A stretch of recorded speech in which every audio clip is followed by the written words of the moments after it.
मित्रांनो, माझ्या आयुष्यात एक असा माझा जोडीदार होता, माझा मित्र होता. आम्ही दोघं सोबत भरती करत होतो आणि तो माझ्या आधीपासून करत होता. मी त्याच्यात नंतर गेलो होतो त्या अकॅडमीमध्ये. तो नेहमी प्रयत्न करत होता, तो अग्रेसर होता, तो एवढा अभ्यास करतो, एवढे प्रयत्न करत होता. त्याचा मुलीचा काही संबंध होता, कधी कोणत्या मुलीवरती त्यांनी वाईट नजरेने बघितलं नव्हतं.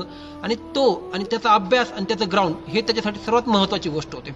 त्याला कोणतं व्यसन नव्हतं, कोणती वाईट सवय नव्हती. आणि तो एवढी प्रयत्न करतो, एवढी मेहनत करतो, त्याला आईवडिलांचे कष्ट दिसत होते, म्हणून तो प्रत्येक जागेवरती सगळ्यात पुढे होता. रात्रंदिवस मेहनत केली, खूप साऱ्या भरत्या केल्या.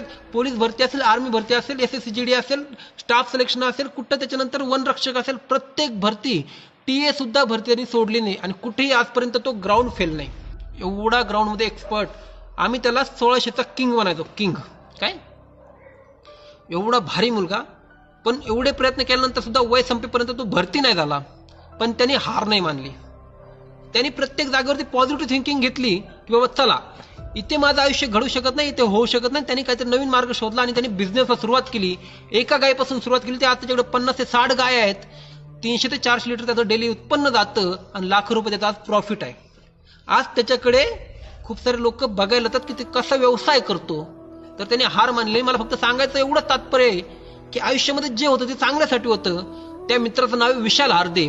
तुम्हाला मी त्याची ID सुद्धा मेन्शन करल आणि तुम्ही त्याला भेटा, त्याच्याशी बोला की त्यांनी किती मेहनत केली, किती काय केले. तर तो मुलगा आज आपल्यासाठी उदाहरण आहे.